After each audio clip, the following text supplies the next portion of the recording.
Hey, what is up, Soul Warriors? I am your host and creator of this Recovery Soul Food podcast, and I'm here for this Saturday night live soul session. I'm Reverend LC, and I am grateful and honored, truly honored to be here. It's been a while since I've gotten to be here with you fighting COVID and last minute cancellations and stuff. So, you know what? I'm so excited to be sitting back in this seat and giving you all the gift of tonight's amazing episode with author, speaker, and spiritual leader Jonathan England.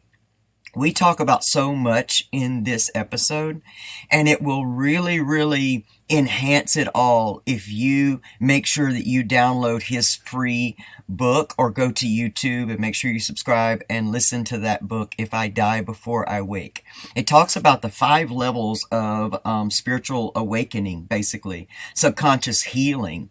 And it also not only talks about Jonathan's struggles through early childhood identity building and story creating, and how that led him into a life of addiction and jail and, into recovery and then awakening. But it also talks about our global awakening. This book was written 6 years ago, and it predicted the global awakening that we are in the process of right now. And we also talk about what's to come in these seasons of awakening as the world is going from level 2 to level 3 or out of level 1 to level 2. If you are watching content like this and you're resonating and doing your work, let me tell you something, you're ahead of the curve, and you have a mighty, powerful purpose to help other human beings that are going to resist this awakening, and those that will begin to be newly coming in. You are meant to help illuminate the world, and this episode is going to let you know exactly how, and to give you some powerful inspiration, information, and motivation to start doing your own leveling, to start being able to look at your life from another dimension, from another divine insight. Because really, what we talk about in this episode is so absolutely true and vital to humanity as a whole, but mostly vital to your discovering your internal happiness, knowing that that is the only true happiness that is available here. So let me get some stuff out of the way. Jonathan and I had some scheduling, so we recorded this episode just a couple hours ago. So I'm going to be premiering it with you right now live. So Jonathan will not be live in this episode, but I'm going to sit here and maybe get in the chat with you and be able to chat back and forth and talk with you. And I'm excited myself to experience this again. My body is still vibrating on a whole nother level. My bones were just shaking because I knew this was so divine. All right, so let me get some housekeeping out of the way and get you right into it. Let me tell you something. The Sober app is the most amazing app to hit the recovery, sobriety scene, and they are under construction. In the meantime, for free, you can download the Sober app in your Apple iStore and your Google Play Store and enjoy 2,500 hours of amazing conscious recovery and so much more content and groups. So make sure that you go to your app store, download the Sober app. Sober app 2.0 is on its way, and it's closely approaching, and it's going to blow you away. It is going to be your partner in your healing journey, regardless what the addiction or really the separation is. So make sure you do that. Also, stick around to the end of this video. We have a special message and gift from our beautiful friend Pamela Topjian and Breakthrough Hypnotherapy. She's got an amazing gift for this Recovery Soul Food audience, and I love sharing it with y'all. And don't forget, go to Amazon and pick up Pamela's amazing comeback story, I Didn't Come This Far to Only Come This Far, where she also talks about her levels of awakening and how your dream life is right on the other side of what looks like your opposition.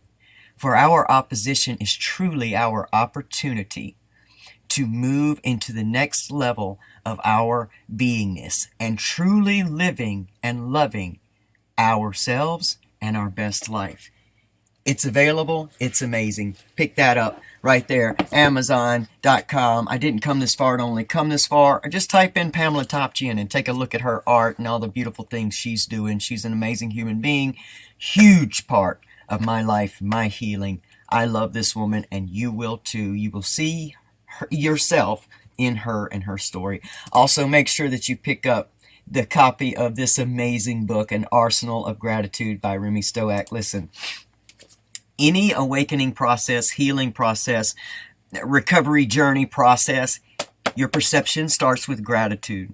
This is an amazing, almost step-by-step book written by Remy, and it's beautiful. A childhood cancer survivor, addiction, recovery. Come on. This book is amazing. Right now, you can change your life for under $20. That's the honest truth. You can change and start to awaken your whole life and purpose for under $20. So go to Amazon also and get Arsenal of Gratitude, and follow Remy Stoack on Instagram. He's amazing. We're getting ready to write a workbook on gratitude together. There's so much coming in the very, very near future for Recovery Soul Food and so many other beautiful collaborations in human beings. It's going to blow your mind. So get ready to heal. We're fixing to take you into this global awakening and help you thrive. Trust me, believe me, hang with me. And also, I'm taking Jonathan's advice, and you're going to see this in the episode today. And I'm going to put this out there.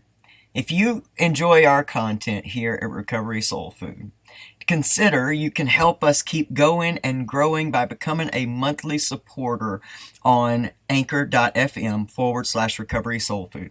There's packages there for all budgets, 99 cents, $4.99, $9.99 a month, and you can also make a one-time donation. This helps us just continue to grow this message and get it out to more people, because people are hurting and hungry for real healing. Not the surface level healing, not the old paradigm of what we've been told happiness and healing is. That's why I've entitled this episode, Happiness is the Path. There is no pursuit of happiness. Happiness is already here. And that's what we hear, me, Reverend LC, and everyone I partner with and talk about. That is their philosophy as well. That has been their process. And we want to take you to true soul healing. So, without further ado, we're fixing to go straight into this amazing, amazing episode with author, speaker, spiritual leader, Earthwaking Village creator, Mr. Jonathan England. Let's go.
Hey, what's up, Soul Warriors? Welcome to this Saturday Night Soul Session live with me, Reverend LC, and I've got an amazing guest here tonight. In fact, you're watching this amazing moment happen for me. Mr. Jonathan England is an amazing author and spiritual leader and real life recovery warrior as well.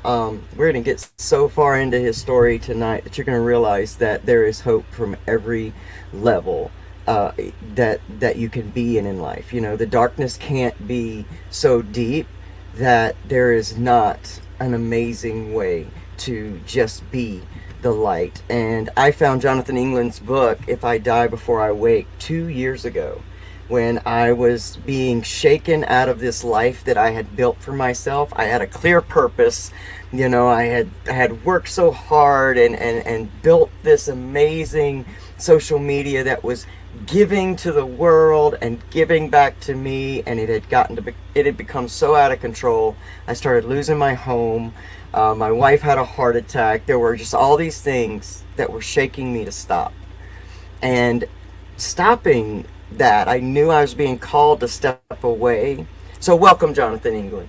We're going to get into this conversation right now. So I knew stepping away, I was being called to step away, and I was scared to death because there was something about that clarity for the first time in my life after 22 years of addiction and, you know, the gender identities that I had struggled with through my life and the shame and all the stuff. And I knew I was being called to stop. And there was this amazing fear and you know, ego detox that I ended up going through. And that's when I found, and like I said before the show, I don't know how I found your book.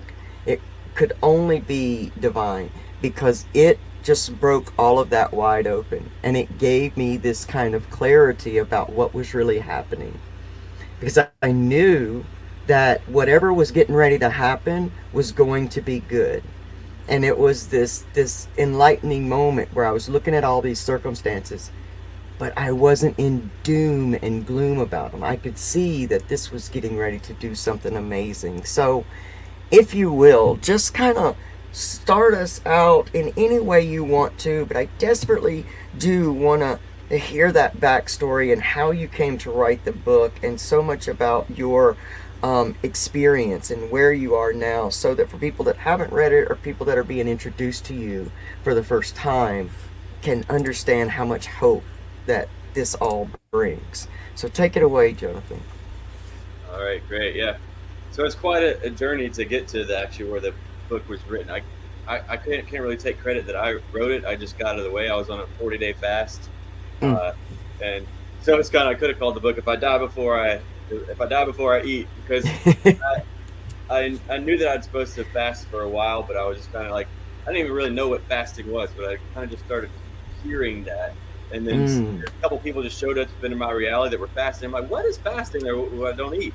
Like, well, how long do you not eat? Well, one lady was just like, I'm not eating for 5 days. I'm like, 5 days? You can go 5 days without eating? And that seemed crazy to me. So then whenever I got called to fast for 40 days, I said, no, it's impossible. There's no way I cannot eat for 40 days. So then I'm like, you know, with that still small voice within, I'm kind of making this argument. I'm like, I'll tell you what, you know that book I'm supposed to write? I'll write that book, and then when I'm done with the book, then I'll eat. And you know, that isn't how it went down. I wound up doing the whole 40 days, but that's what got me to, you know, if anybody's wanting to read a book or wanting to write a book, that's a really good way to do it, is say, I'm not going to eat until the thing's done. It was done in 2 weeks, and I had never written anything before. Like I got F's in English back in school, and they actually failed me from high school because there was these things that they made you do in each of the classes. For some reason, the last couple of years of high school, they made you write something like a portfolio writing for each class, and I wouldn't do it because I just was terrified to write. Well, back then I was so strong in my ego, I didn't know that I was terrified to write. It was that I convinced myself, because I had to be like good at everything or else I was worthless. Either I'm the best or I'm just completely worthless. There was no gray area, no in between. And so when I wrote, I was like less than average at writing. So I'm like, well, I'm just not going to do that. And I'm going to pretend like I'm, you know, it's because I'm too cool for it or something. But it was really because I wanted to be good at it, but I didn't know how. So it was just all my ego. It was all significance. But yes, it was a wild journey. But I just want to say something to you about, you were talking about level 2. So anyone who hasn't read the book yet, it's a journey through 5 levels of consciousness, or 5 states of conscious orientation, 5 ways that you can perceive reality from, like perspectives that you can be standing in. And so you transcend each of the levels. Transcend doesn't mean the previous one behind it, means to carry it with you. So you get lessons in each level, just like if you've ever played the video game Zelda. In Zelda, if you try to skip a level, you can skip the levels all you want, but you got to go back down and get a weapon that you needed, or a key, or a tool that you had in a, so you can't run past it. So they're all nested inside of each other. One's not better than the other. It's all part of the experience. It's just, every piece that it needs to create a flower, all the pieces, not one piece is better than the other piece. They all have to come together to make that flower bloom. Yeah. But so that being said, I also wanted to say that in the book, it stated it was talking about what's happening today, because the book was written through me like 6 years ago, I think, 6 or 7 years ago, something like that. And it was talking about today. It was talking about, there's a part where it talks about these two trains that are splitting. On one train, people are waking up, and on the other train, the people are going to sleep. On one train, the people are getting more connected to each other and connected with their heart. And on the other train, they're getting more disconnected from each other and disconnected from their heart, and they're splitting. And I didn't want to, like, when that part came through, I didn't want to put that in the book. I was like, no, I don't want to write that. That sounds like a heaven and hell kind of shit to me. Right. But it had to come through that because it was necessary. But also speaks about in the book that humanity, the collective, is in level 2 of the 5 levels, and we're moving into level 3. And in level 3, it's because we're evolving, we're waking up, and it's time. There's everything. There's a season for everything, and now it's when it's time for fall happens, and absolutely, and winter happens. There's nothing anybody can do about it.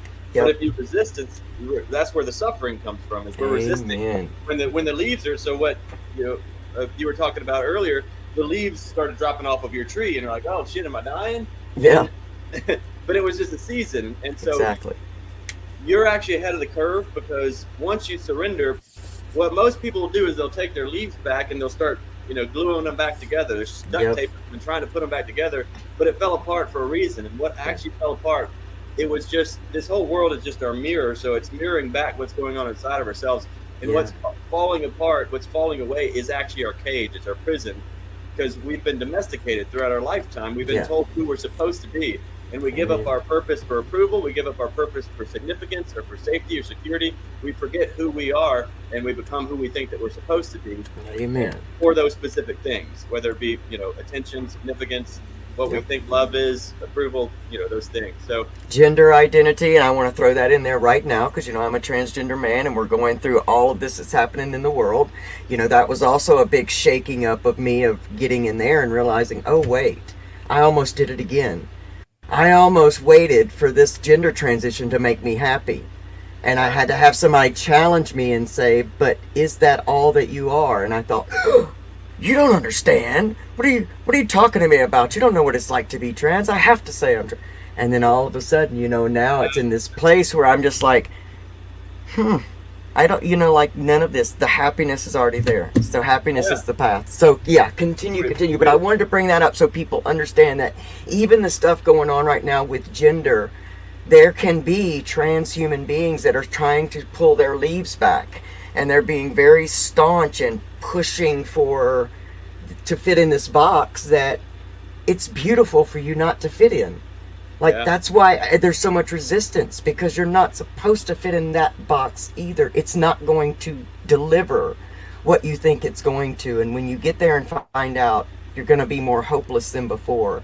And that's what I see. I don't want to happen for people. So, sorry, I didn't mean to interrupt you. That's it. Perfect. Because we leave what is real in the pursuit of what appears to be. Amen. So, all I need is within me now. Let's all say that. All I need is within me now. All I need is within me now. Yes. It's here now. That's now here.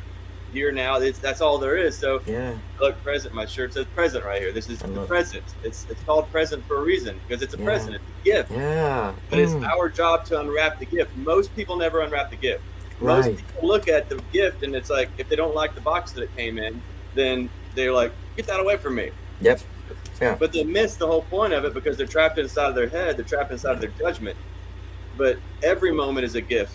But it's whether you like the moment or you don't like the moment, regardless, it's the gift. And if you don't like it, there's the reason you don't like it is because there's something inside of you don't like, And if you would unwrap that gift, you'll unwrap yourself. You'll go deeper because the only way out is in. So you got to go beneath the Yes. surface, get present in this moment, and see what your mirror is reflecting back to you.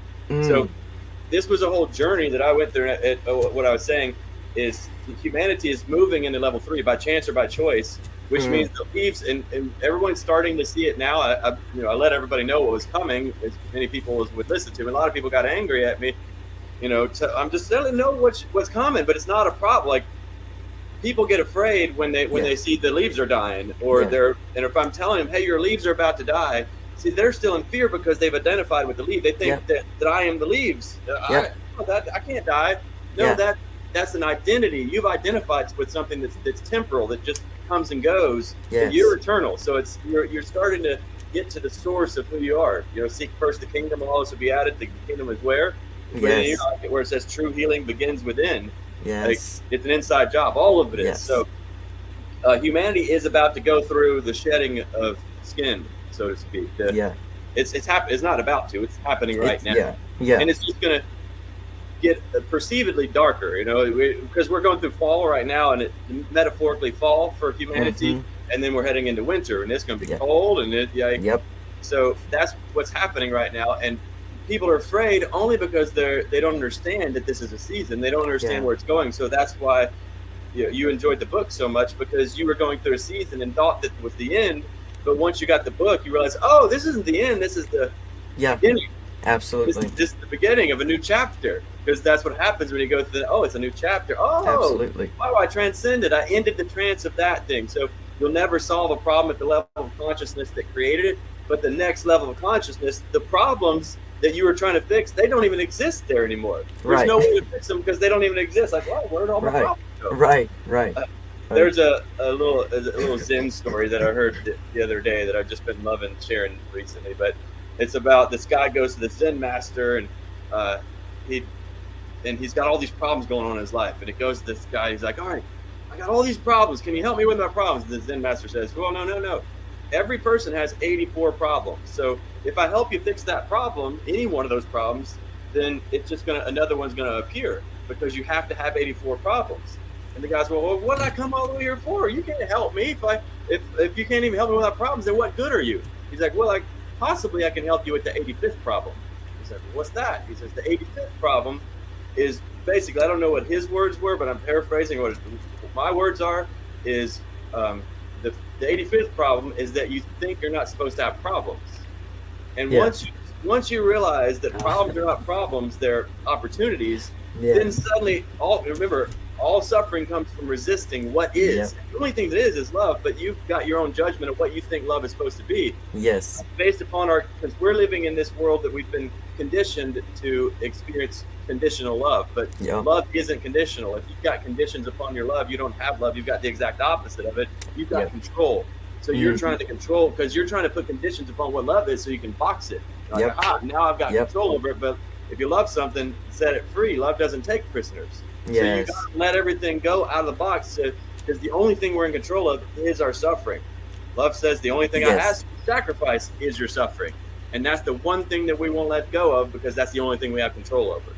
So I'll kind of share my story, I guess, on I'll go through maybe all the levels quick. I don't know where we're going to go, but we might draw. But I'll just share the story on how I got, how it all happened. So when I was a little kid, I had an older brother who had muscular dystrophy, which is a terminal disease. And I knew he was going to die. My parents had been preparing me my whole life for him to die. And then when I was 12 and he was 16, he died. And in that moment, up until that point in my life, I thought that I was I had this belief that my feelings don't matter, because my brother, his life was already shitty enough. So, right? Who am I to have any problems when he's got, stuck in a wheelchair and, can't even feed himself. So who am I to have problems? Obviously I can't. And then my parents, they've got a son that's going to die, and that's the worst thing for a parent. And so who am I to complain about anything? So I shoved down all my feelings, and I was like a robot. I literally didn't even know that I had feelings. I didn't know.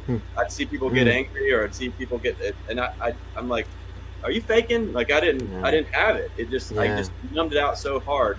And then, but when my brother died, an identity died, because I was the one that was supposed to fix the problems, I guess. Like by, you know, like I subconsciously I thought that if I could just save my brother, I could save my family. Now they'd got Mm. divorced and everything, but obviously, like one, I couldn't save my brother because that was not. It's not like it wasn't my job. It's not. Right. He was supposed to die. It was that was Right. supposed to happen. Right. So Right. another little phrase that just popped up when I was saying that is, we each moment is inherently meaningless. It doesn't have any meaning on its own. We assign the meaning to the moment, and the meaning we assign is what determines our experience of that moment. Yes. So it's not that my brother died that sent me in this oblivion spiral into darkness.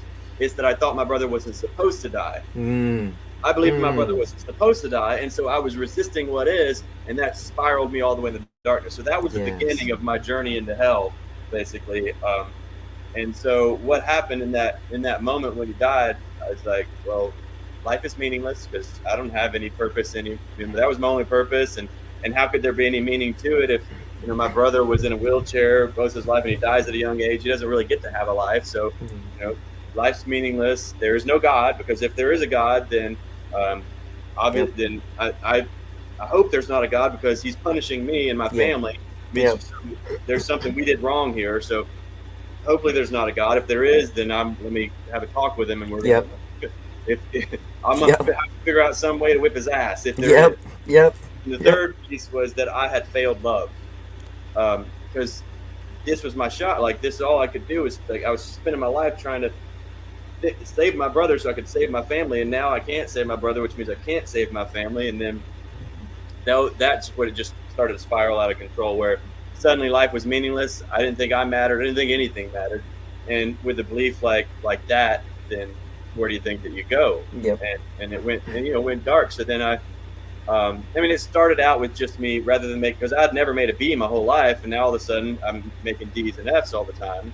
So that's how it began. And then I'm trying to figure out, how I could possibly be happy. So I'm looking around at the world, like, who's happy? And none of them were happy. Nobody was happy. I didn't know that nobody was happy because I could only see the surface. I never could go beneath the surface. All I could see was surface, because that's all I thought I was. Absolutely. And so, and I'm trying to, the happiest must be the most popular people. So I try to figure out how to, hang out with them, or be, who I needed to be so they would like me. And that just, again, I'm getting further and further away from my source, from who I am, and further into this illusion of who I think that I'm supposed to be, these identities, this ego. And so, and then, it then led to where at some point I just got to where I'm just blackout drunk every, at least 5-6 nights a week. Blackout, not a little bit drunk. And the reason it was blackout drunk was because I was an all-in kind of guy. So if I'm going to go, I'm going to go away.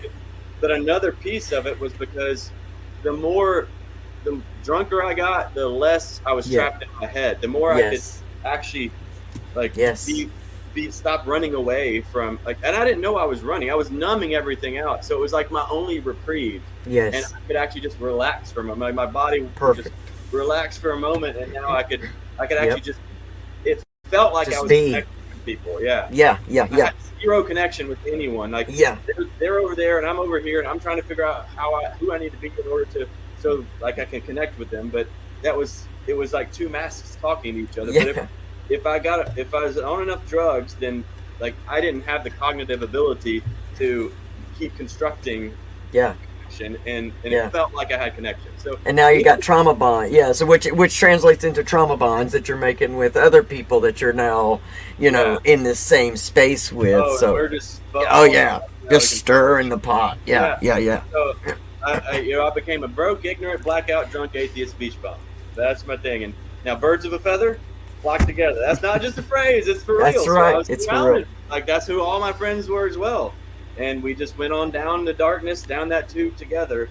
And on January 1st, I don't remember the year, but it was January 1st at 12:15, 15 minutes after New Year's, I get pulled over for drinking and driving. I was drunk, and then I went to jail. And the guy that pulled me over was a guy from high school too, because Oh, wow. moved down to Florida, but I was back in Kentucky just for New Year's, and Wow. and it was a guy that I trying to be cool because somebody else because nobody liked this kid because he was just a jerk kind of guy, but Mm-hmm. I then picked on him, and so he came Oh, full circle, and he's like, yeah. now, but he never even cracked a smile. Like he did his job as the police officer. He never once. You could never see that it was personal, but it was Yeah. personal. You could Yeah. tell. Oh, yeah. Oh, yeah. But anyway, I'm going to jail, and then I went. They made me have to go through like the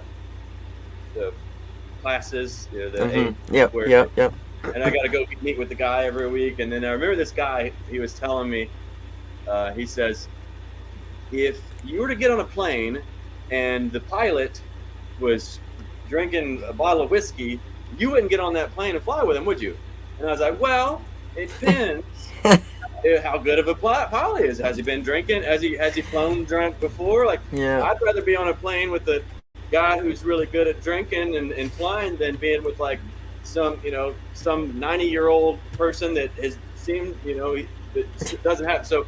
And the guy's looking at me like, he's like, I'm going to see you back here. Yeah. I'm like, no, you're not, because I'm all, pride cometh before a fall, right? I'm like, no, I'm fine. I got my shit. I Right? got this. Yeah.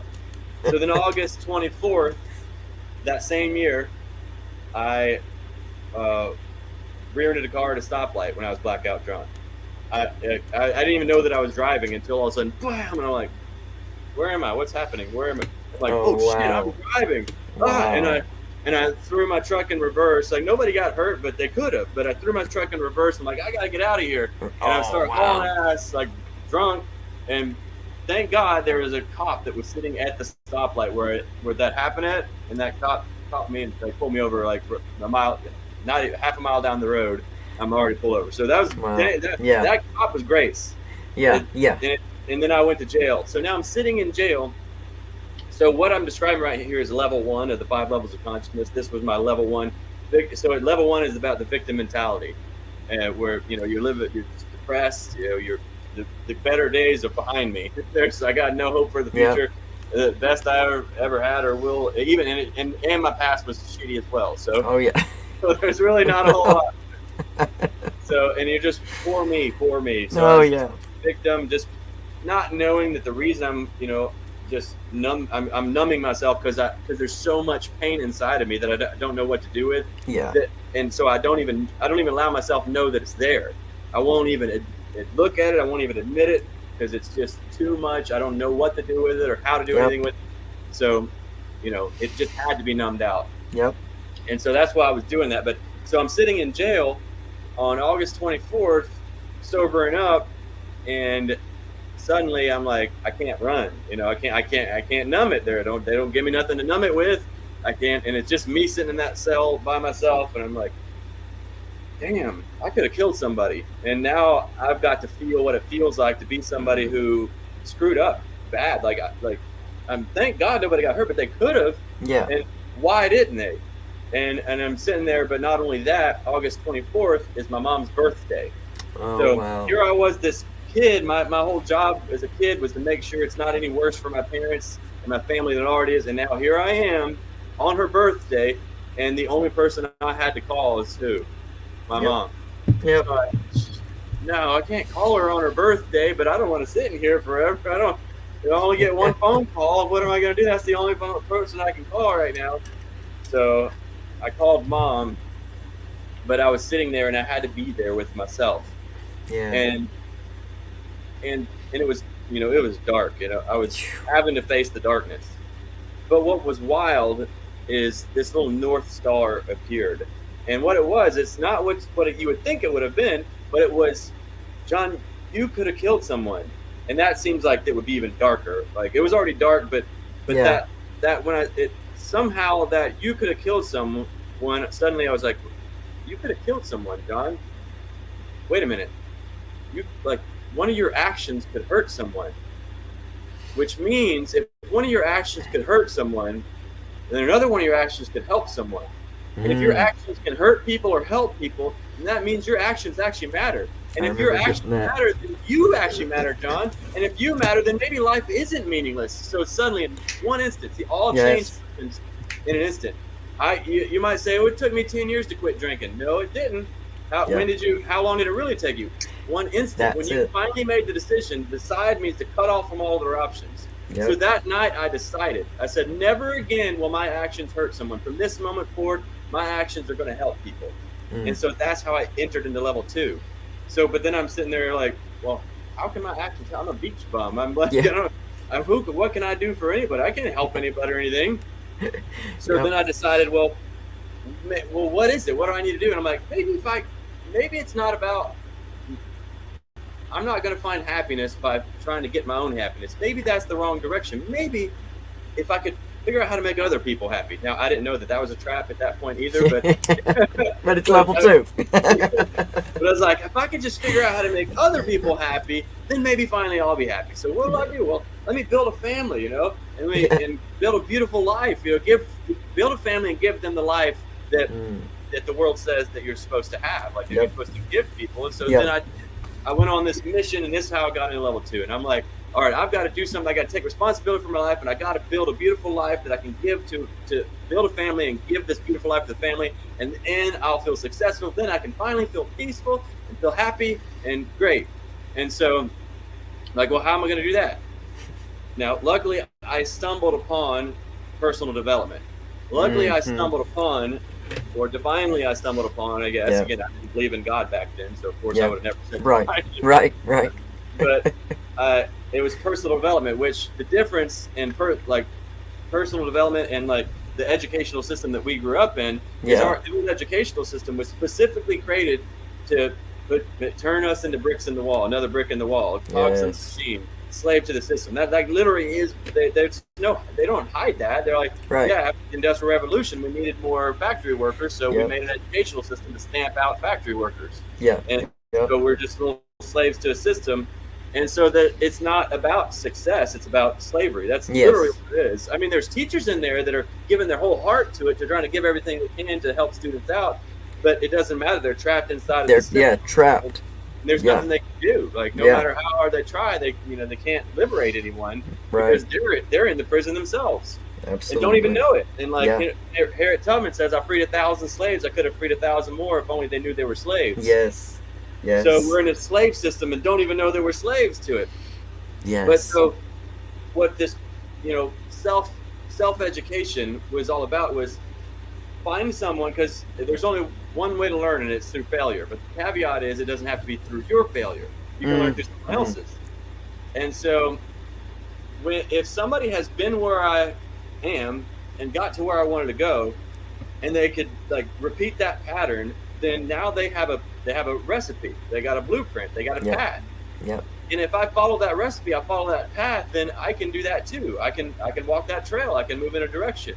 So like the old education will just put you on a hamster wheel chasing a carrot that you're never going to get. It's just right out of reach, and you just keep running faster. Yeah. But it was goal-oriented education. You set a goal, and that's what level 2 is all about, is setting a goal and say, no matter what, I'm going to set the goal, I'm going to make the plans, I'm going to take the actions. Yes. So I got the goal. I'm going to make a bunch of money so I can be successful, so I can build a beautiful life for a family, so I can finally be happy. That was what I wanted. Well, how am I going to do it? Well, I found a recipe. His name was Dean Graziosi, was my first mentor.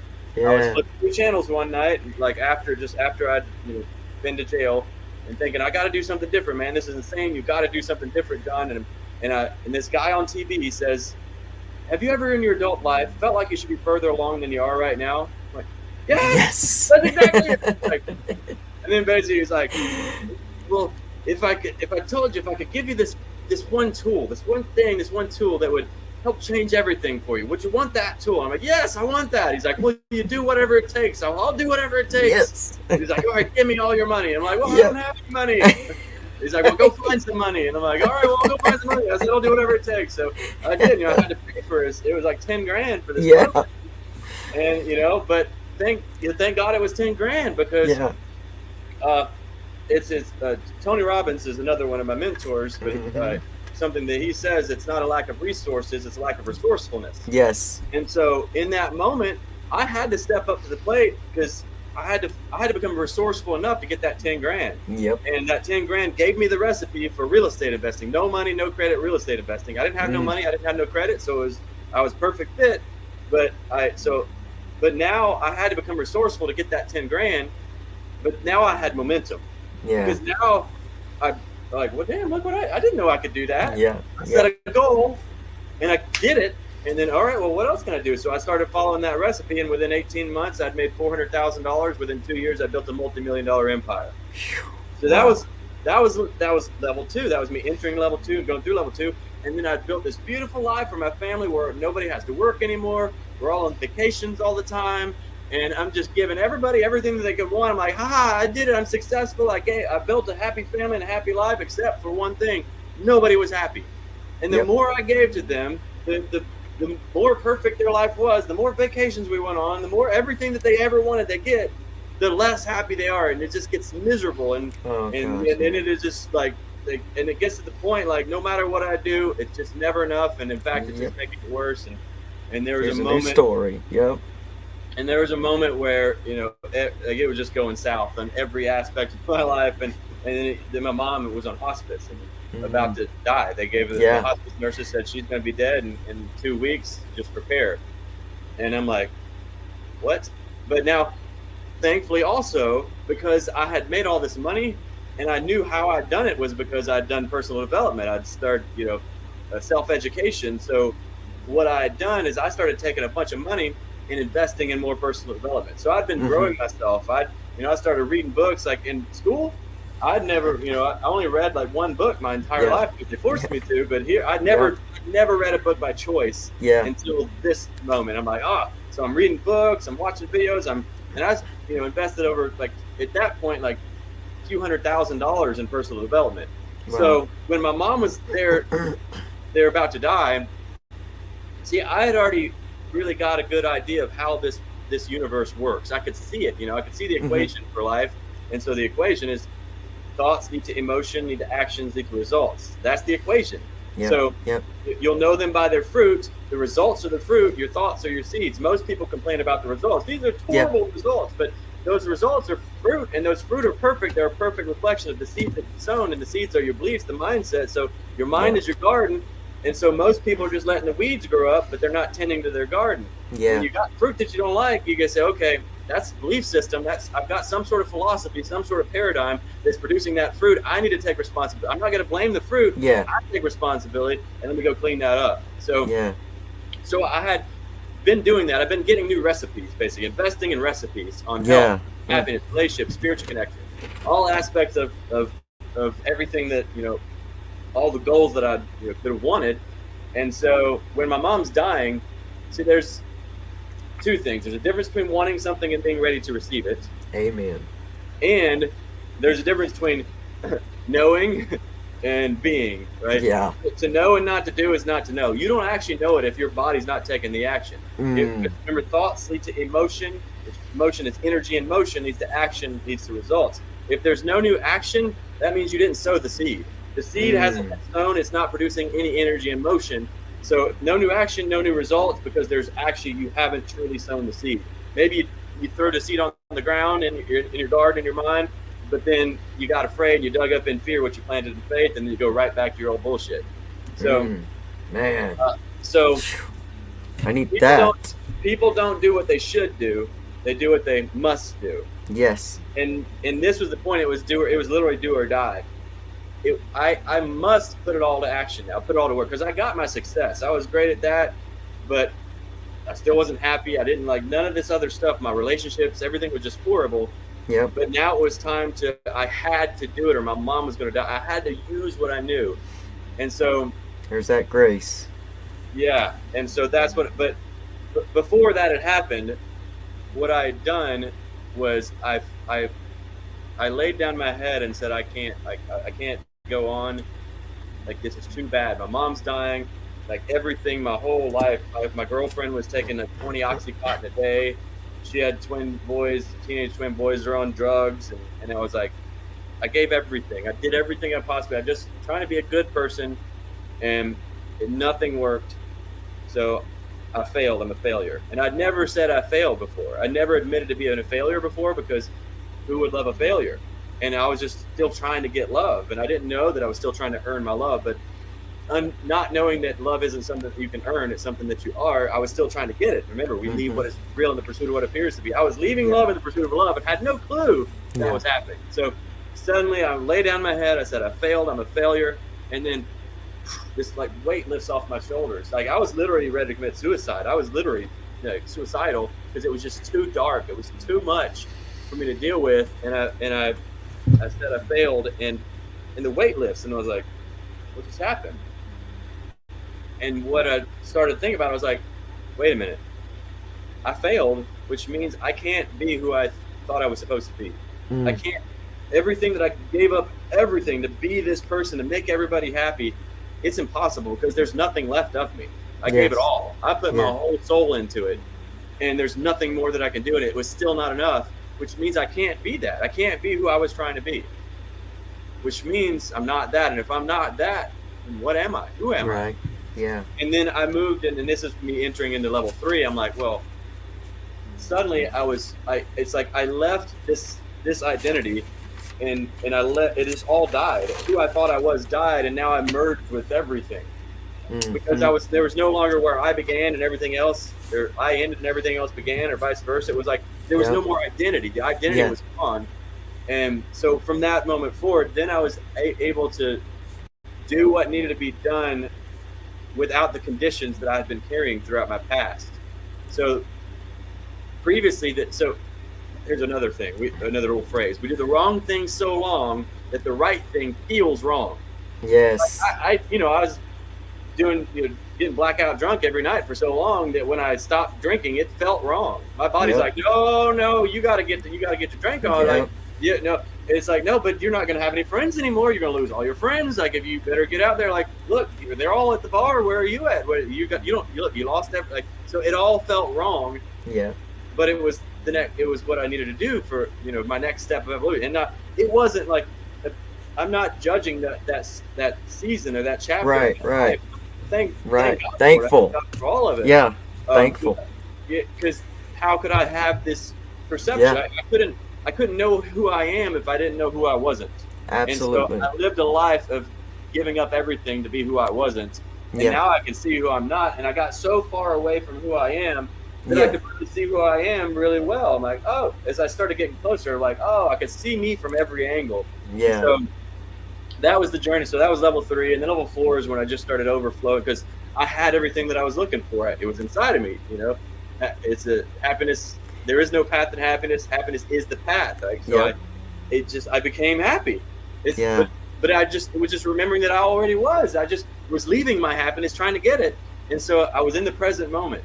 Yeah. And then in the present moment, things started to emerge from me. And that's when I started to overflow like joy and love and peace into this world.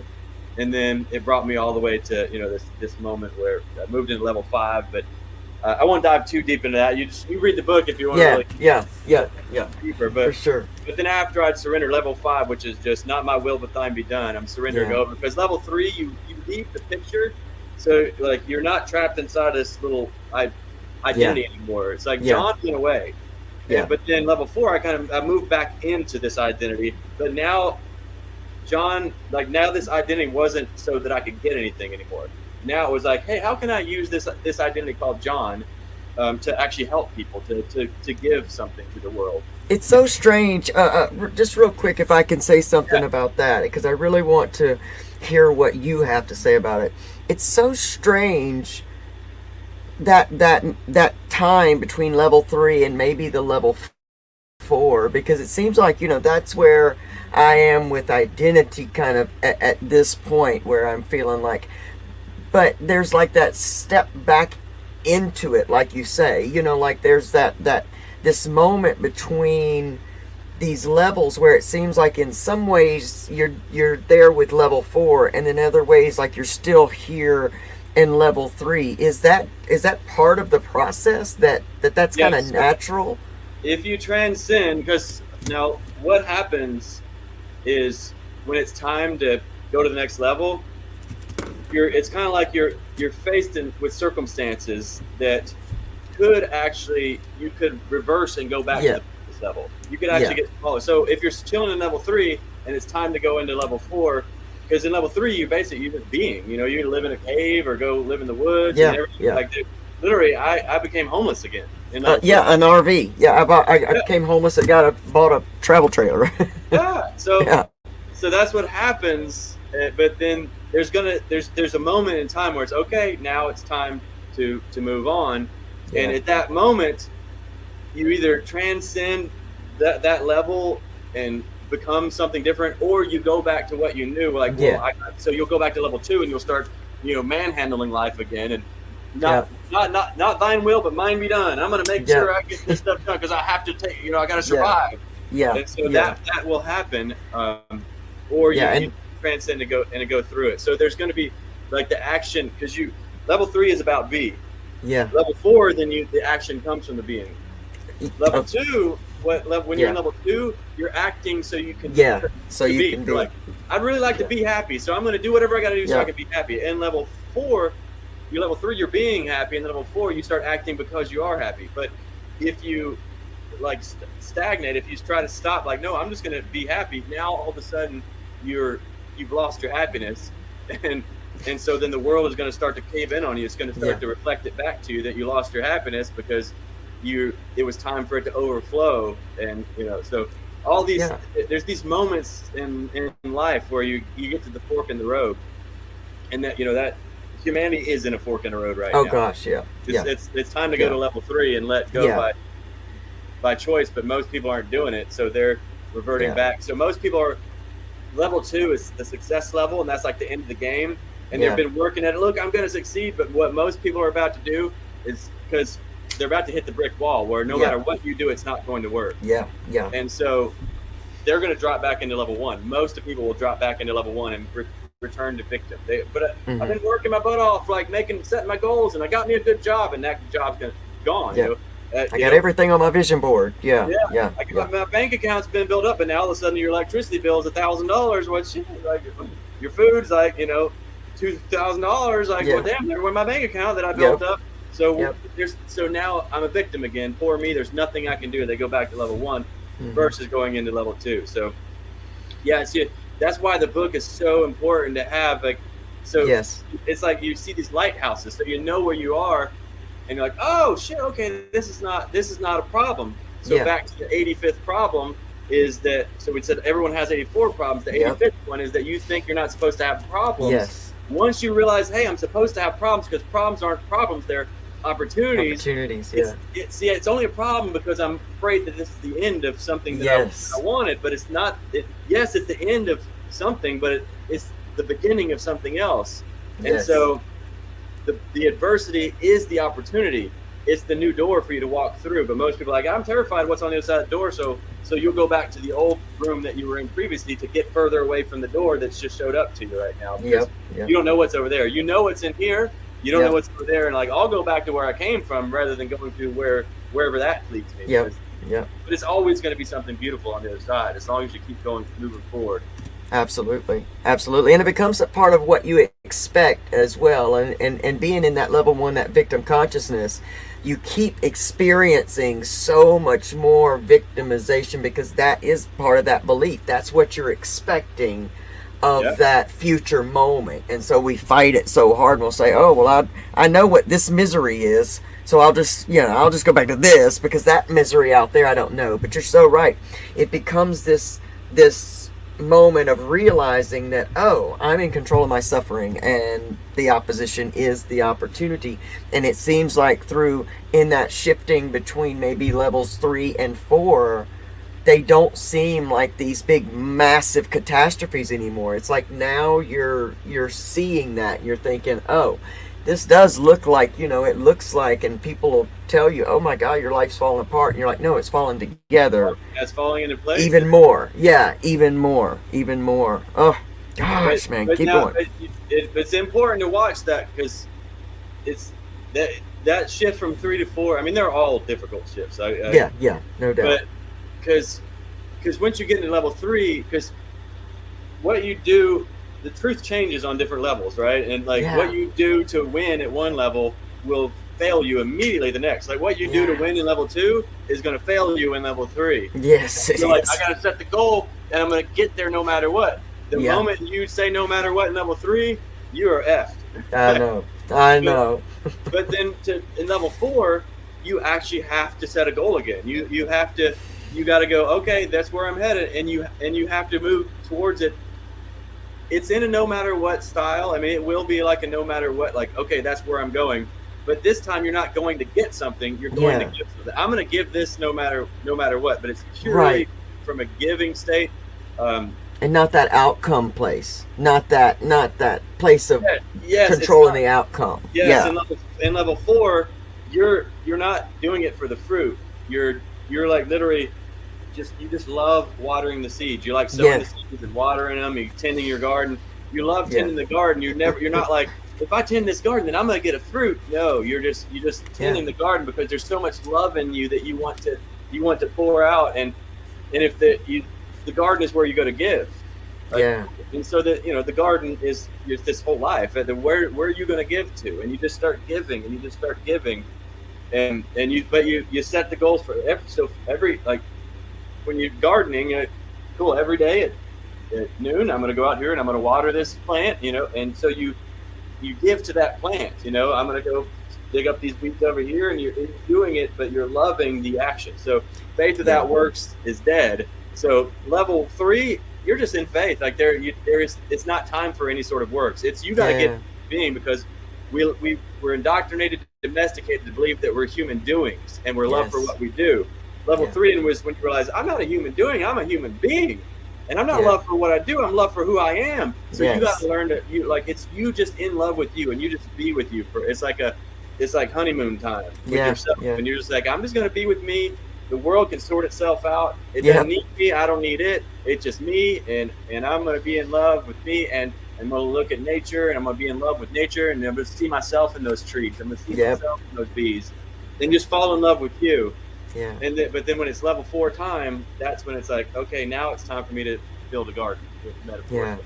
Now it's time for me to start sowing some seeds, like create something that's going to produce for others. It's not for me. I get mine wherever, but I'm going to produce for others that are on the journey behind me.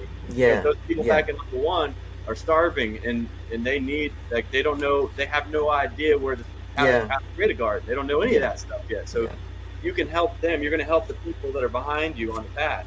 So you're always holding on in front, and you're holding on behind. You're giving somebody a hand up while you're getting a hand up at the same time. That's what this whole Recovery Soul Food podcast is that this is the time that I just want to give it back. So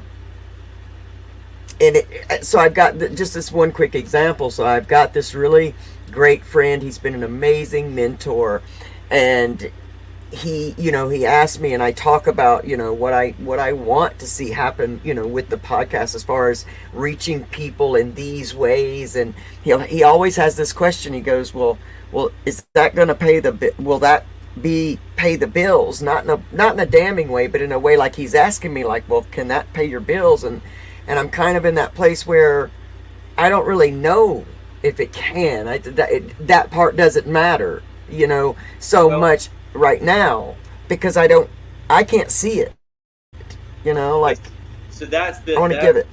That's the level 4 right there. For moving to 3 to 4 is like, well, it's even like that. It's moving like 3 to 4, and then even 4 to 5, because that's actually a 5 thing. Because I didn't really get that until level 5. I didn't get, because we've all heard in giving that it's in giving that we receive, but what we've all missed, and I didn't hear until I got to level 5, and then I was told, John, it's in giving that we receive, but what you don't understand, it's in receiving that we give. All right.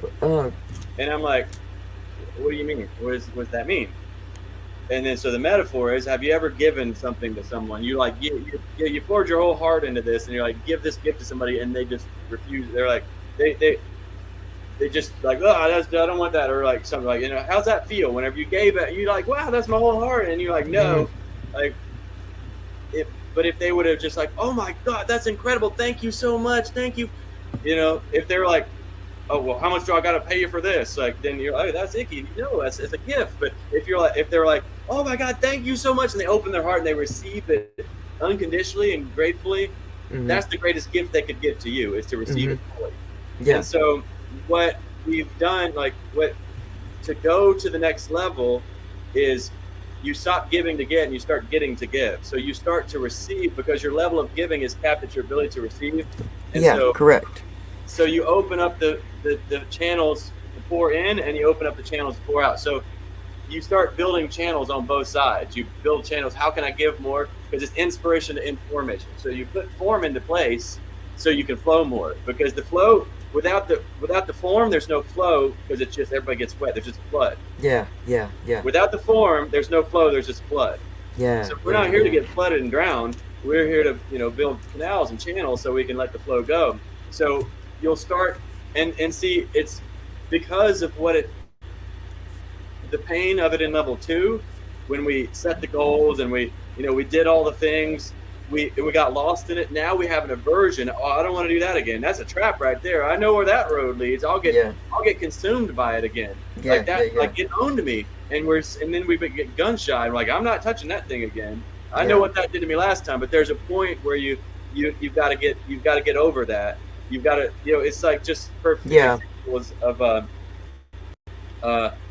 when you're addicted to drugs, like you're an alcoholic, and I'm at the bars all the time, blackout drunk, and then one day I said, okay, I'm not going to drink anymore, but I got to stay away from the bars, because if I go to the bars, I know it's just like, I got my friend there, hey, come on, man, drink, come on, man, drink. I'm like, I couldn't, I just didn't have the will to say no, so I had to stay away from the bars.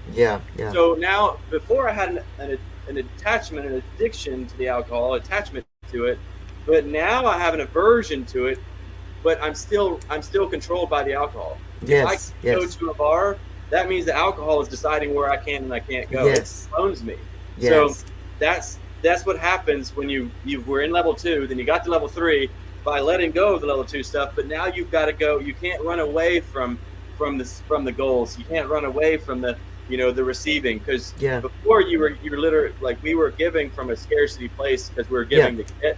On this next level, I'm not trying to get anything. I'm getting for one reason only, so I can give. So I'm going to step up my getting. And I remember this moment whenever, because when I moved into level 5, that's when I got the tithe, how important tithing was, because I never tithe. I didn't know anything about that. And what had happened is I started tithing, and I could just feel like, oh, and how it happened was, there was this guy who's a little bit, I think he's a little bit younger than me, when I was down at my darkest time, and he was a pastor at this little church. It was only like 30 people there, and it wasn't much of a church, but when I walked in there, I just felt so much love. And then the guy, I didn't have anything, and the guy knew I didn't have anything, but he saw something in me, and he started he knew that I was going through some tough times, and he's like, hey man, can I just take you out to the movies, like, buy you popcorn, drinking popcorn or something? And I'm like, well, sure, it'd be nice to have, because I didn't have any friends. I lost everybody, because this was when I went from level 2. Once I stopped level 2, when I was giving to get, well, then all the people my whole world that I built around me was consuming me, because it's like, okay, you're giving to get. Well, you can't get unless you keep giving. So all of a sudden, my entire world was like, come on, you better give to me. So if you want anything from me, you better give. And so all everything, my whole life, including all my relationships, once there was nothing left of me, they all left. They were like, oh, I can't get anything out of you anymore, so poof, I'm out. And so, but this guy shows up. He didn't want anything, because I didn't have anything to give, and he just wanted to give to me. And I'm like, that's weird. So I received it. And there's more stories, more moments like this one, that it took a couple of them before I finally really got it. But so this guy, he just was giving to me by taking me to the movies, just to be a friend. And I always remembered that. So there was a moment where I just kept tithing. Anytime I got money, I was just so excited, because I'm like, this little church right here, man, this guy's such a nice guy. I can't wait to just get some money, just so I can give him my first 10%. Just give it because like I know the good that he's doing in the world, and like what he did for me, I want to give that to more people. So whatever Yeah. I got to do, I'm like, and so I started getting excited. And there was this moment where suddenly I call it miracle money. It was my first big miracle money. It was $100,000, came out of nowhere. Where Wow. yeah, like there's nothing. I didn't do anything to earn it. Like all I was doing was unconditionally giving. And when that 100 grand came in, now I was on like we had an eviction notice on our door, and we weren't gonna be able to pay our bill. We were gonna get kicked out. And when that 100 grand came in, and you would think I'd be most excited that I was going to get to pay my bills and we were going to get to stay in our home. But that's not what I was excited about. I was like, holy shit, $100,000. My first 10% is $10,000. I get to go give this guy $10,000 in this little church. I'm like, he probably didn't bring in $10,000 a whole year from all of his entire congregation. I'm like, oh, and that's what I was most excited about. So I was Wow. getting to give, but you know what? It was the same way because God had given to me, so I was blessed to be a blessing because Yeah. God was so excited to give to me because it was it was my mirror, because I was Yeah. so excited to give and I was so excited to receive. I was so happy to receive because I couldn't wait to give. And so that was the whole thing. Now the floodgates had opened. I received unconditionally, I gave unconditionally, and now it turned on. And Wow. so we've got to be taking the actions and know what is my contribution, and you do it. Like I loved your video that you played when we started that, the little intro. I was Yeah. like, dude, this is incredible. What a gift. I mean, it just made me happy. I felt it. It was like just a beautiful gift. So like, don't let that stuff go away in level 3. Like you can let it go away for a minute so it doesn't have you, but like keep doing Yeah. that. Those are Yeah. things that what you put into that was I could feel the love and the joy in that intro. Like Wow, that's awesome. that's a gift. It made me happy. So That's so awesome. anyway, Thank you. hopefully all Thank you. that was helpful Yes. to see. Oh my gosh, yes, without a doubt, because it further let me know kind of where, like, as I've been listening to your story, like, it just without even effort, it kind of reflects back to me. It's almost like, golly, this guy's lived this life, and I can see each one of my moments in that, and even the stuff we haven't talked about. You touched on so many of the things that are already present in me that are starting to kind of be that light. And that's what I prayed for before we did this, before we even did this. I was spending my time in prayer to just be connected to you, and I said, I want to have that. I want to get that and be able to give that as well, and it just be like this miracle, because I know the things that I need, other people are going to need as well. And so I can't wait to know how many people that all touched, after this gets shown, because there's going to be so many people standing in the same place, and you're the guy with this channeled message and this experience and this willingness to give and share that showed up to be the guy that just helps, so many just go right to that next level. Like it's that last thing you need. You're the one that showed up too, is because what I said earlier is you're ahead of the masses of humanity are about to go through that where everything stops working. Like no matter what you do, you're level 2ing it, you're working your butt off, giving everything you got, and then suddenly it just stops working. And you try everything, but nothing works. And that's where humanity is about to head. So a leader is someone who goes first, but also a leader is someone who brings certainty in a world where there isn't any. Mm-hmm. And so because you've already been the path that they're about to go through, it's going to be some darkness and like just crazy stuff going, but you're going to be so certain, like, oh, I know where you are. Calm down, everybody. It's okay. You're in a season. The leaves are supposed to be falling right now, and you can help the people out of their suffering. You're ahead of that journey. So you're an incredible gift for humanity right now. But it's in giving that we receive and receiving that we give. Do you have is there like a button anywhere where somebody can click and make a donation to you or anything? No. Oh, come on, put it up. You got to get some way. So y'all, anybody who's watching this, I'm telling you right now, humanity needs this message. And so money is a magnifier. All it does is it's not money. Not once in history has money ever corrupted any person ever. Now in our past, when we thought that we weren't enough, then we'd get money, and all that would do is magnify the not enoughness. And so sometimes we would leave our integrity, trying to get enough, and we wouldn't care so much about the people. Like all of us had been there somewhere in our life, and so now we're afraid we can't trust ourselves with that. But Yeah. you must trust. You've got to be able to trust yourself. You've got to say, okay, look, I went down there, I went down that road, I smacked into that thing, and now I learned my lesson, and now I've got to get on that horse, and I've got to do it the right way this time. Yeah. And so money didn't corrupt anyone or anything. All it did was expose the corruption in you, and then when you smacked up against the wall with that, that's what had to die in you, so you could actually fulfill your destiny. Now that you're not coming from scarcity, like that I'm not enough anymore, now you like, I am enough. You are enough. Everyone is here enough, but you've made it past that part, and now it's time that you've got to open up that channel so your message can get magnified. So money will magnify that message. You've got to open up. You know, get over yourself. You know, and I'm speaking to everyone. You know, I'm speaking to you directly, but I'm speaking to everyone. Anybody who's hearing this, get over yourself. Don't let your significance get in the way of your service. And your significance will be, you know, because you're worried about who you were in the past, or how much pain that you went through working your butt off, and like how you got lost in it. Just stay focused. Keep your eye on love. As long as you keep tether off and keep your eye on love, love will feed you and give you what you need. But you've got to allow that to happen. You've got to, because most people are blocking their blessings. You're blocking your blessings because you don't think that you deserve them because of who you were in the past. Yeah. Who you were in the past, that wasn't you. That you know, there's aspects of it that are you, that transcended, that you brought with you. So you got a mess that became a message in this world. But that message has to get magnified now more than ever. So you got, somehow you're gonna get you need to get like at least like a PayPal link or something. I'm doing it. Anybody who's watching this, y'all go. If you think this is something beautiful that has helped you, and you see the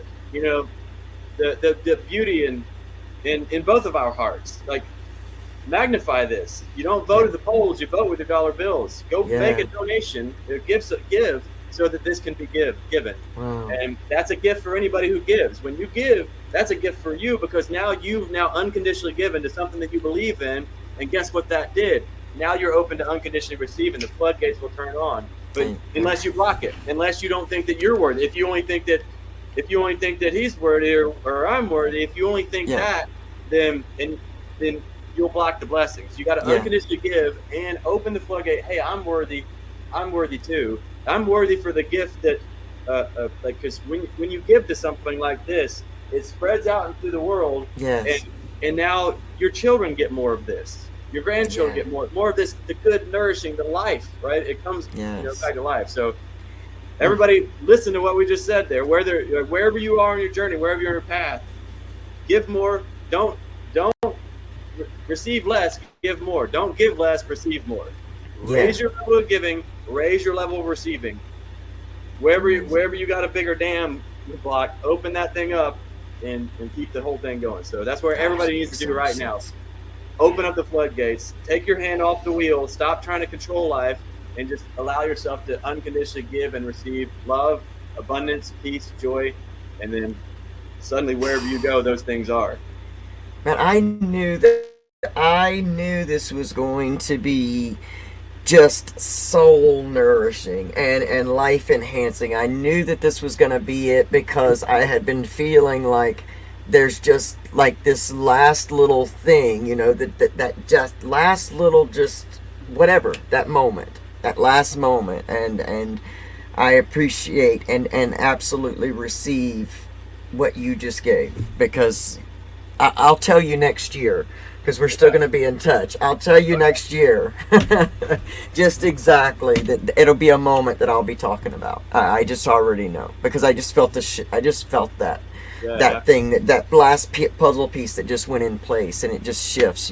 When you ask for clarity, you have to be open to where clarity comes from, not have an idea about where your clarity is supposed to come from.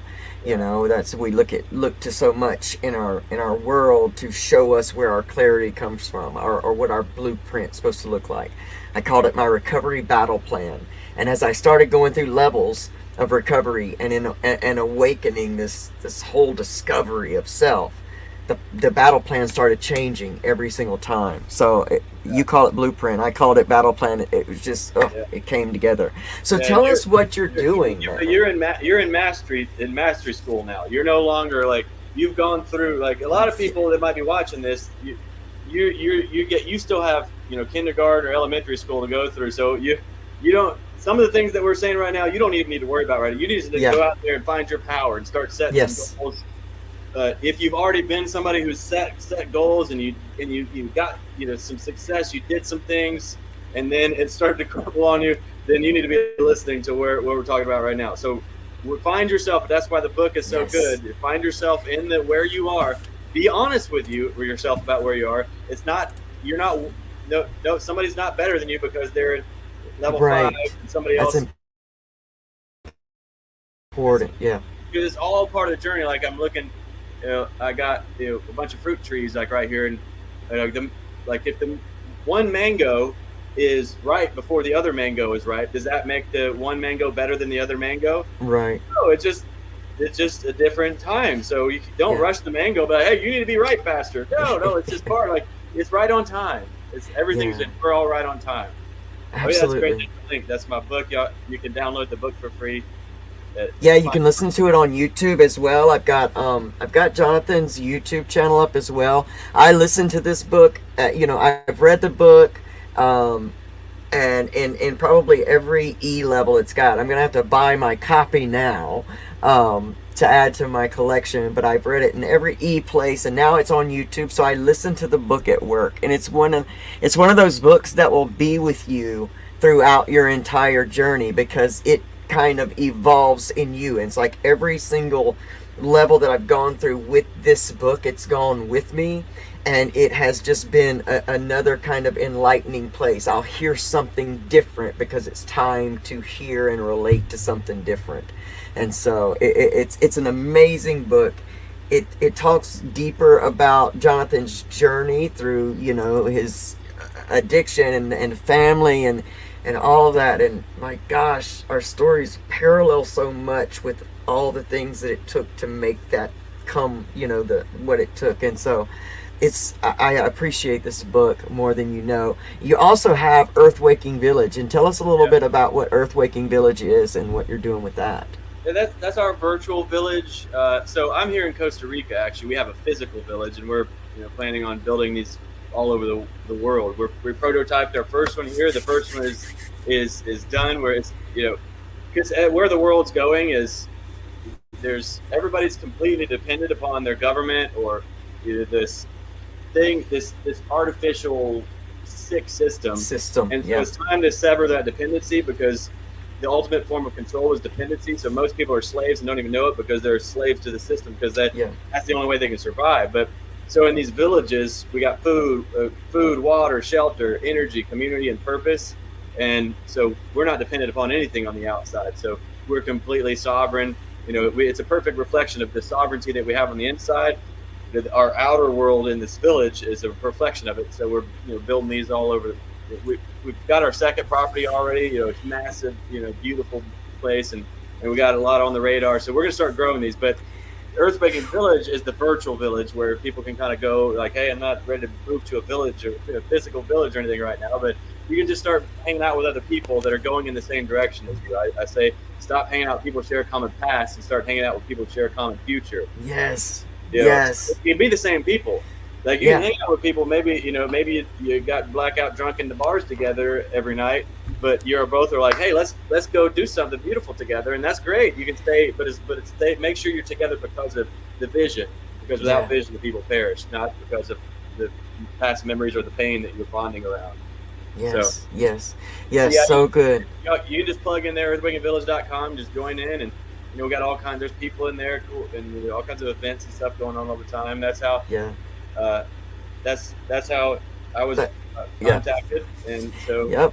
Yep. I found the book on YouTube, and I found and went to your YouTube channel, and I can't remember. You did something from the Earthwaking Village, so I know you share messages from this platform as well, and it's a divine YouTube channel. I mean, so guys, make sure that you go and get hooked up with Jonathan there, because you give these great divine messages. And it was after a message you gave that I reached out to you in comment, and then you were like, yeah, email me here, and I was like, that's right, yeah. did he say yeah? Like, is this really him or is this some scammer? Because, you know, I was like, I got a Les Brown scammer one time that got me. And so I was looking, I was like, no, it's really, really him. And I've been a part of Earthwaking Village, you know, not as much as I am going to be, because I am so into your videos right now that that I just want to be so involved. And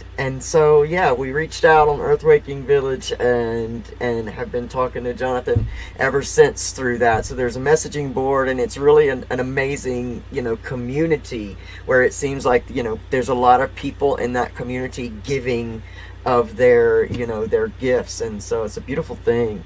Yeah, And I'm so happy to hear that you're building these villages. Like, the happiness just brought tears, because it is so much what we need. You know, like it's a beautiful thing to unenslave yourself to Yeah. things that you'll never control.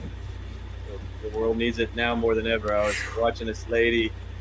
She was talking about she had survived the Great Depression, and you know, we're heading into a depression. You know, you might not hear people saying that Yeah, too often, but it's where we're going. But it's a global Yeah. depression. yeah, You yeah, know, I'm calling it the greatest depression, because it's Mm. going to be deeper and darker than what was previous. But this lady, she went through it, and she said, the thing that scares me about what we're going into this time is, last time the people were there for each other. Now the world is so divided. There's no community. There's nobody yeah, helping out their neighbors. That just does not exist. So I don't know. She's like, I don't know how people are going to survive this. So yeah, that's why these villages. It takes a village, and I live literally in heaven on earth. Like, it's beyond my wildest dreams on how beautiful my life is. We just, you know, we get up each morning and have breakfast together. Like, all of us, all the villagers, we have our breakfast together. We do breakthroughs with each other. You know, some of the shit comes up, you know, and you're like, oh, cool, we do a breakthrough, and it's like, you know, we just connect. We do bonfires and just do drum circles. It just happens, you know. We got play music, and we just all the time having fun. We do classes, like personal development classes together, you know, and just working on helping people find their purpose and turn their mess into a message. Like, it's all happens here at the village. So yeah, I want that. Like, so that's where I'm at. Like, I want to, like, I'm good, man. I got heaven on earth. Like, I'm good to go. Like, this is by far beyond, way beyond how I could have ever dreamed of how great my life could get. Now, the only thing that could make it better is if I could just give it to more people. So I'm doing everything I can to give it, you know, give these villages and this experience to humanity. When now it's time, man. Humanity needs it. The question is, will they choose it? Will they let go by choice, or it's going to be chance? You know, they're going to face it within, but that's what we help you do at Earthwaking Village. We help you face it within, so you don't have to face it without. So you don't have to get beat down. And I'm so grateful. I can tell you that I'm so grateful to be in a space where I recognize that.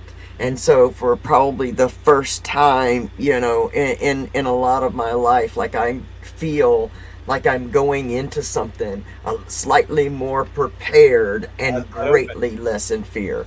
And so I can't wait to get to Earthwaking Village, because it's now in my heart. It's now a part of my life, and I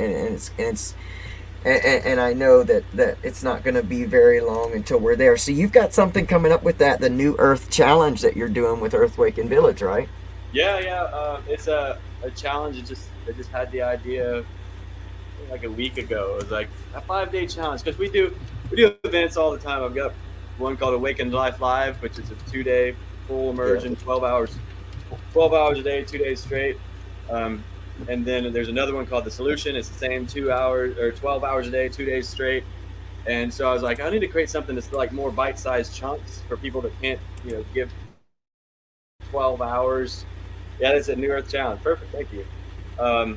And so I was like, some more bite-sized chunks to really help people step by step let go of the old world and like their old identity. And so it says at the top, if you go to New Earth Challenge, it says, are you tired of living in a fake world?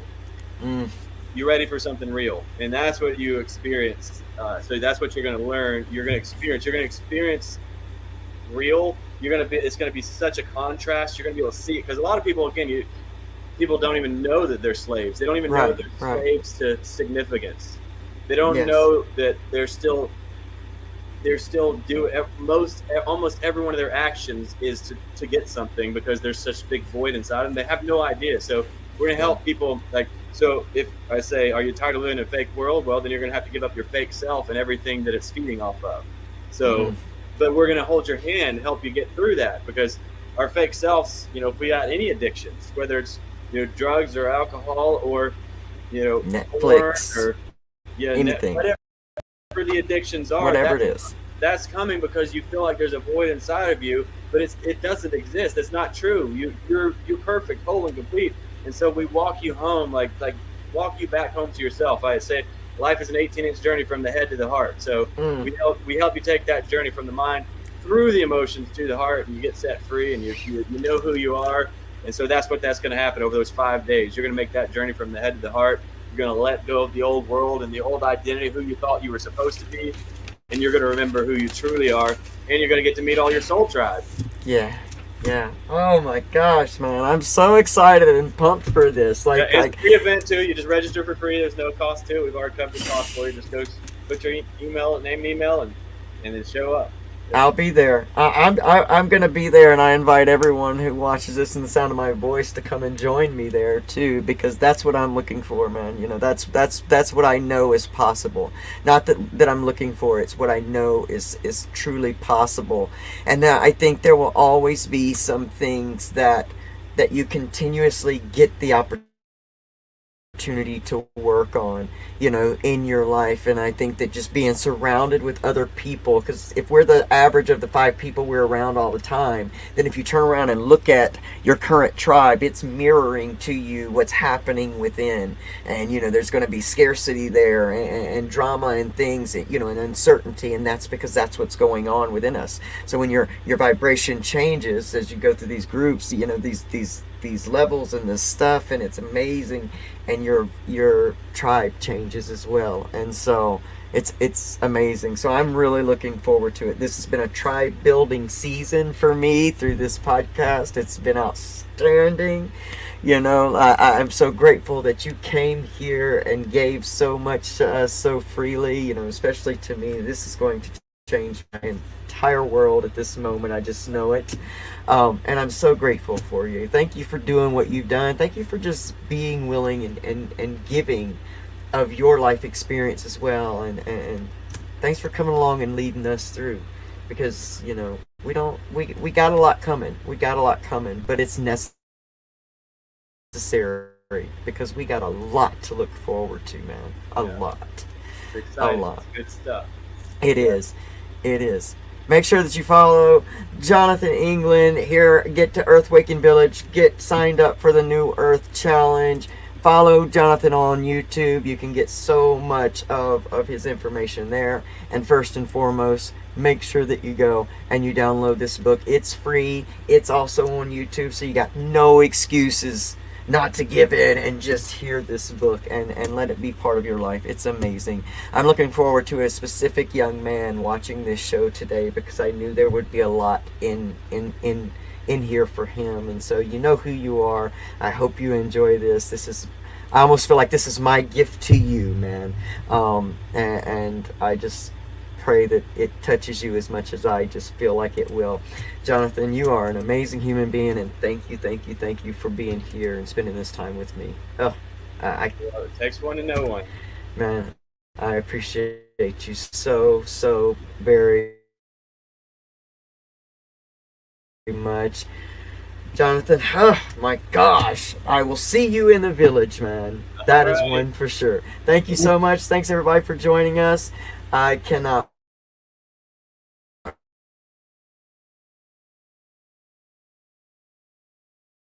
wait for this to go out, and I'll be doing it again tonight. So y'all have an amazing week. I look forward to seeing you again. We got Recovery Revolution Live, the whole bunch, coming up next weekend, and they're going to share some amazing hope and their experiences as well. So y'all make sure you join us next week, 8 p.m. Eastern Standard Time, right here where you are. Like, subscribe, do all the stuff, and I thank you so very much. You guys have an amazing week. Bye.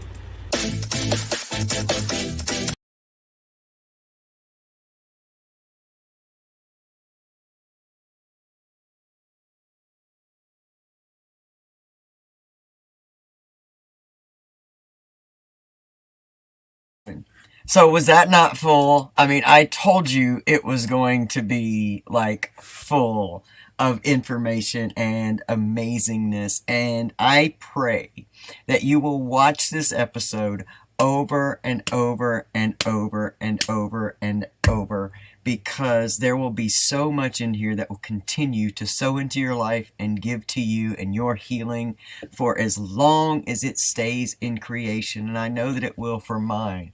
I mean, look, it's really the bottom line. We're all really searching for this happiness, and in everything, if we step back in moments like this, when we're given the opportunity to look at things from a different perspective, and we kind of step back and look at our lives, we can see that the majority of the suffering that we have truly experienced have been because of resistance and attachment, and that 85th problem where we have, like Mary Huffman is a recovery warrior that has taken her loss of her daughter to overdose and turned it into a gift. I mean, she would never have chosen that or wanted that to happen.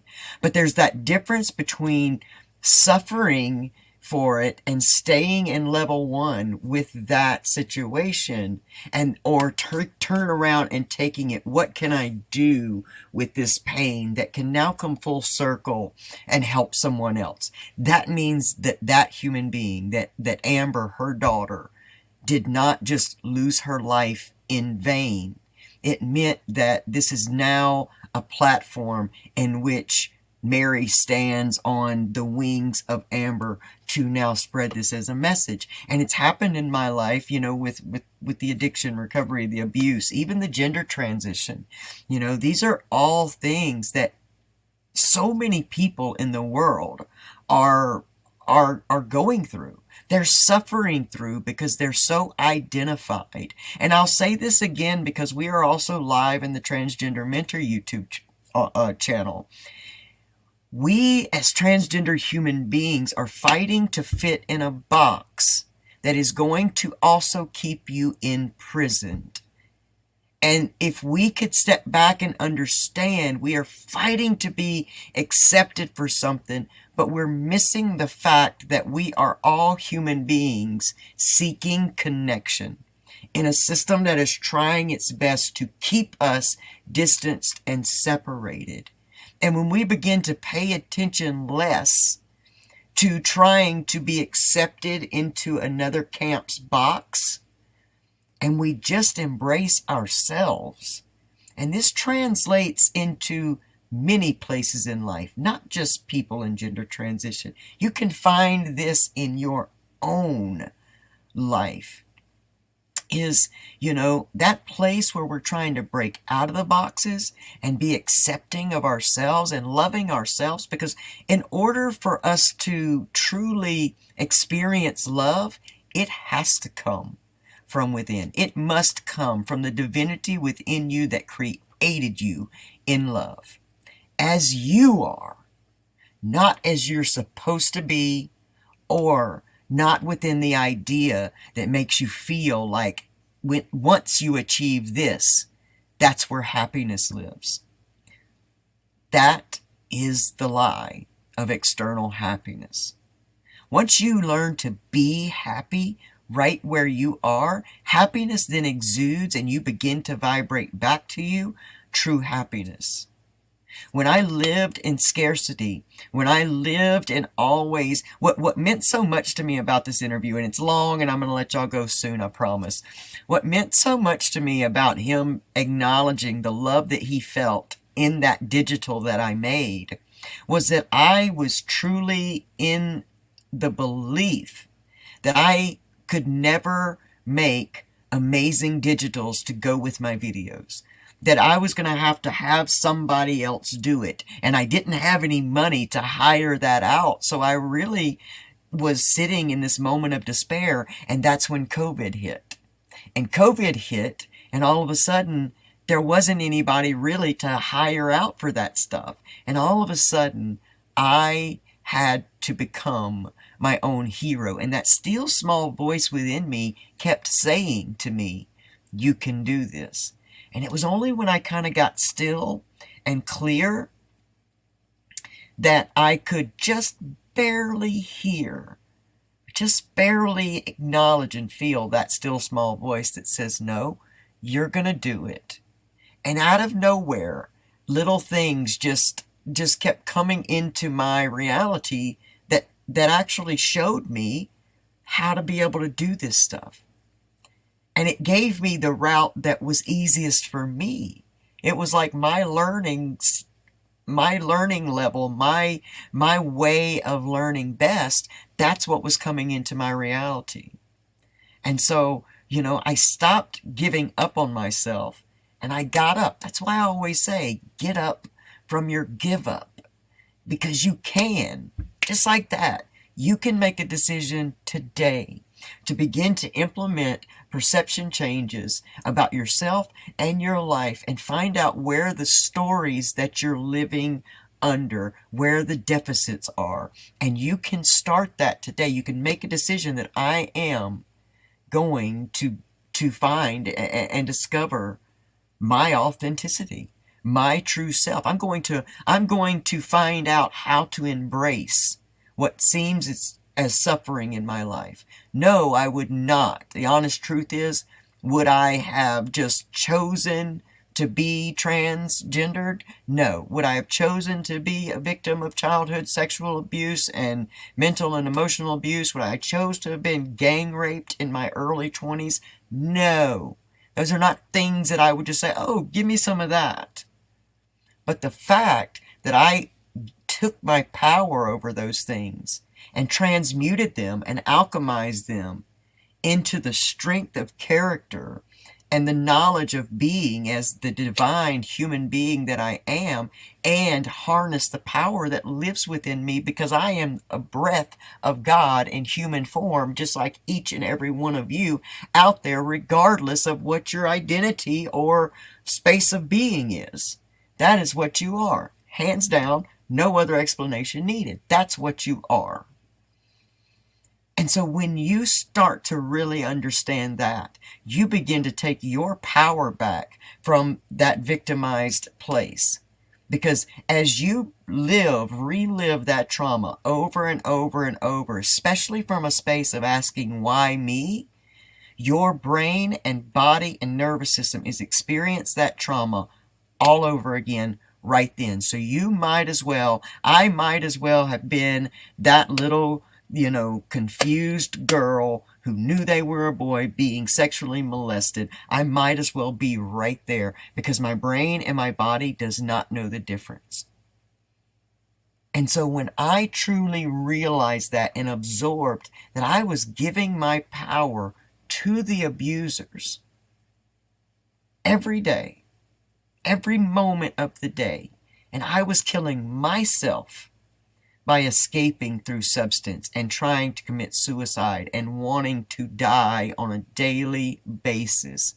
It was because I was moving further and further and further away from the acceptance of my divine self and my divinity. And I was trying to fit into boxes. I was trying to live the blueprint that I was trained, and all of us are programmed to think this is how we follow it and this is how we gain it.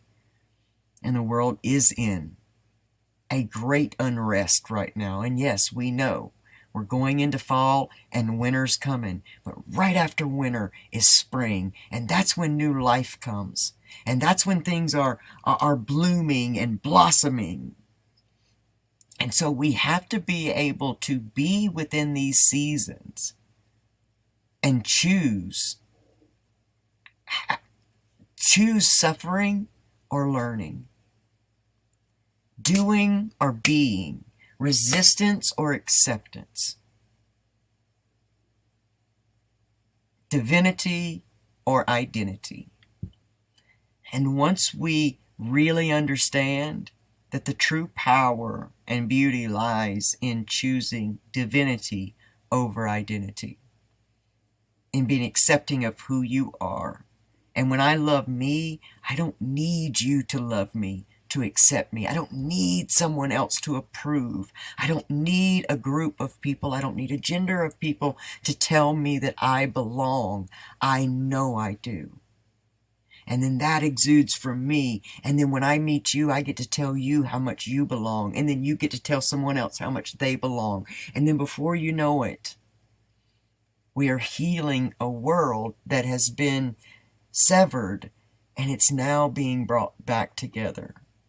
And so I look forward to doing all of this with all of you all. I know this has been an extremely long episode, and thank you for allowing me to share with you a little bit after. And I did say that if you stuck around to the end of this video, that I would have an amazing gift from Pamela Topchin and Hypno Breakthrough, Breakthrough Hypnotherapy. I'm sorry, I always say the website, but Pamela has been so gracious at the start of our friendship and her just starting to be a part of this community.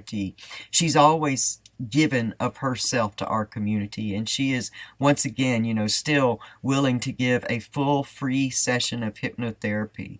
And that means that you get the free consultation, the consultation session, and a full free session. And within that, there is enough in that really to start speaking to your subconscious mind, to get through all the chatter of that conscious mind, the media, the all the things, and to speak down to that deeper part of yourself. And Pamela is truly operating within her divine gifts when she is doing this. And I want to tell you something too. Pamela's an amazing resource. So don't let some kind of scarcity excuse like, well, I don't want to do it because I won't have the money to keep doing it and all that stuff. Don't do that to yourself. Step out in faith. Reach out in faith and do something that invests in you, your core, your healing, your beauty, your acceptance, the truth of who you are. And just like Jonathan was talking about, you open the floodgates. When you move away the dam, then things begin to flow. And it's generally the beliefs of scarcity and lack that keep us dammed up into poverty. And so I urge you, reach out, hypnobreakthrough.com, mention Recovery Soul Food and Reverend LC, and you can take advantage of that full free gift, that session with Pamela Topchin and Breakthrough Hypnotherapy. Y'all, I have been so blessed today to spend time in Jonathan's energy, to spend time in your energy, and to be able to gift to you all what has been such an amazing gift to me. I hope y'all have the most amazing week of your entire lives. And make sure that you come back next weekend, 8 p.m. Eastern Standard Time, because I'm going to have the whole Recovery Revolution crew, J.R. Weaver, Brett Morris, Ashley, Jace, everybody who's doing that amazing work of Recovery Revolution Live, they're going to be right here with us. So y'all show up here live, Facebook, Twitter, everywhere we are. You can be too. I love you guys, man. Y'all have an amazing, amazing week. Thanks so much. See you later.